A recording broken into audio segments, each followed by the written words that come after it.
Halo semuanya, salam semangat. Jumpa kembali dengan Feren. Hari ini kita akan mempelajari penyakit pada sistem reproduksi manusia dan upaya pencegahannya. Nah, mengapa ini penting? Karena dapat membantu kamu memahami cara menjaga sistem reproduksi agar terhindar dari berbagai penyakit yang berbahaya dan memberi pengetahuan agar kamu terhindar dari gaya hidup pergaulan bebas.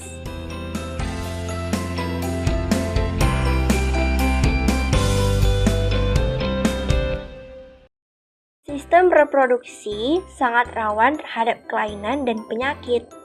Berikut ini akan dibahas beberapa kelainan dan penyakit yang dapat terjadi pada sistem reproduksi manusia.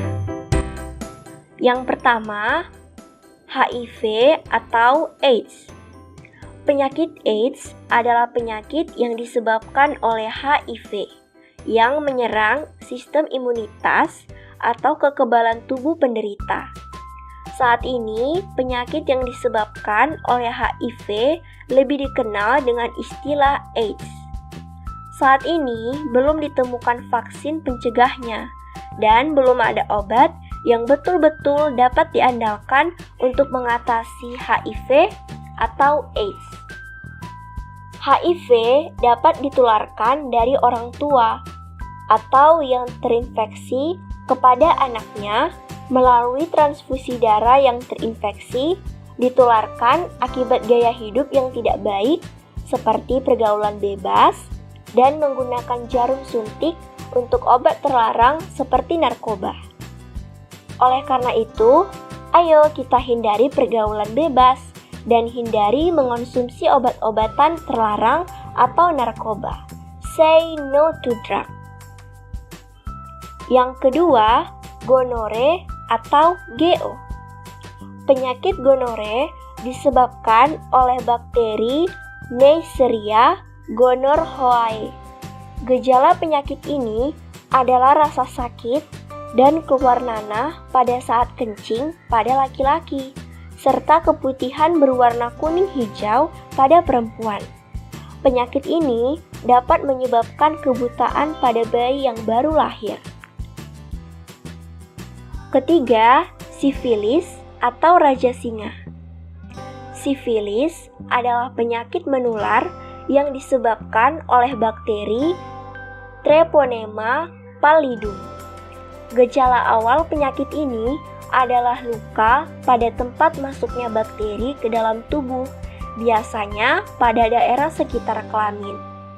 Penyakit ini dapat menyebar dan menyerang organ-organ tubuh lainnya, kemudian menimbulkan kerusakan pada organ tersebut. Keempat, herpes simplex genitalis. Penyakit herpes simplex genitalis disebabkan oleh virus herpes simplex tipe 2 yang menyerang kulit di daerah genitalia luar, anus, dan vagina.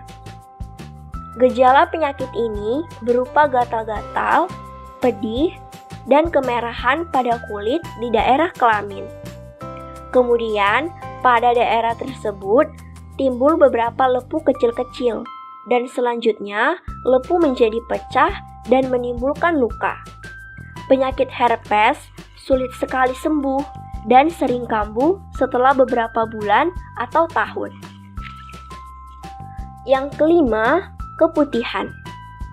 Keputihan yaitu penyakit kelamin yang terjadi pada perempuan. Dengan ciri-ciri terdapat cairan berwarna putih kekuningan atau putih keabu-abuan pada bagian vagina.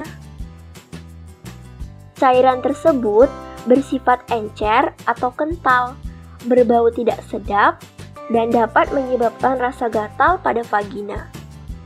Penyakit ini dapat diakibatkan oleh infeksi jamur Candida albicans, bakteri, virus, dan parasit. Penyakit ini dapat terjadi apabila kebersihan bagian vagina dan sekitarnya kurang dijaga dengan baik. Keenam, epididymitis. Penyakit ini terjadi pada laki-laki. Epididymitis adalah peradangan pada saluran epididymitis yang disebabkan oleh infeksi atau terkena penyakit menular seksual. Penyakit ini ditandai dengan rasa nyeri disertai pembengkakan pada salah satu testis. Salah satu penyebab terjadinya penyakit ini adalah pergaulan bebas. Berikutnya, upaya pencegahan penyakit pada sistem reproduksi manusia. Sistem reproduksi pada manusia harus dijaga sebaik-baiknya. Selain untuk kesehatan, hal ini dilakukan sebagai salah satu cara kita mengagungkan ciptaan Tuhan. Penyakit pada sistem reproduksi dapat disebabkan oleh beberapa faktor. Faktor pertama adalah kurang menjaga kebersihan organ reproduksi. Apabila kebersihan organ reproduksi kurang dijaga, akan dapat terjangkit oleh penyakit yang disebabkan oleh jamur, bakteri, ataupun parasit lain.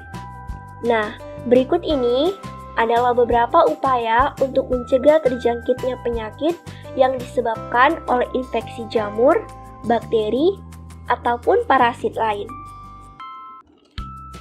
Yang pertama, menggunakan celana dalam yang berbahan katun dan bertekstur lembut. Hindari bahan yang bersifat panas, kurang menyerap, atau berbahan ketat, misalnya jeans. Yang kedua, biasakan membilas dengan bersih organ reproduksi setiap selesai buang air kecil maupun buang air besar. Selanjutnya, keringkan sisa air yang masih menempel di kulit dengan menggunakan tisu atau handuk hingga benar-benar kering. Ini akan dapat mengurangi risiko terjadinya infeksi oleh jamur pada bagian organ reproduksi.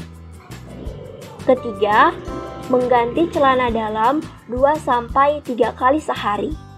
Keempat, memotong rambut yang ada di daerah organ reproduksi apabila sudah panjang, karena apabila terlalu panjang akan menjadi sarang kuman. Yang kelima, bagi kamu yang perempuan, apabila sedang mengalami menstruasi, gantilah pembalut sesering mungkin. Pada saat aliran darah banyak, kamu dapat menggantinya minimal 2-3 jam sekali. Darah yang tertampung pada pembalut dapat menjadi media tumbuhnya kuman penyebab infeksi. Yang keenam, bagi kamu yang perempuan, hindari menggunakan sabun pembersih daerah kewanitaan dan panty liner secara terus-menerus. Penggunaan sabun pembersih daerah kewanitaan akan mengubah pH vagina dan akan membunuh bakteri baik atau flora normal. Yang selanjutnya akan memicu tumbuhnya jamur. Penggunaan panty liner secara terus-menerus dapat menyebabkan daerah kewanitaan menjadi lembab, sehingga memudahkan terjadinya infeksi bakteri dan jamur, menyebabkan munculnya jerawat di daerah kewanitaan, dan menyebabkan iritasi pada kulit. Yang ketujuh, rajin berolahraga dan banyak mengonsumsi buah dan sayur. Selain bermanfaat bagi kesehatan, juga dapat mencegah terjadinya infeksi organ reproduksi oleh jamur. Faktor yang dapat menyebabkan penyakit pada sistem reproduksi adalah akibat pergaulan bebas dan penggunaan narkoba. Namun, penyakit pada sistem reproduksi dapat disebabkan oleh transfusi darah yang sudah terinfeksi penyakit atau diturunkan dari orang tua yang sudah terinfeksi melalui proses kehamilan. Agar kamu dapat mencegah terjadinya penyakit pada sistem reproduksi yang disebabkan oleh faktor tersebut, kamu harus dapat menjaga pergaulan dan memilih gaya hidup yang sehat.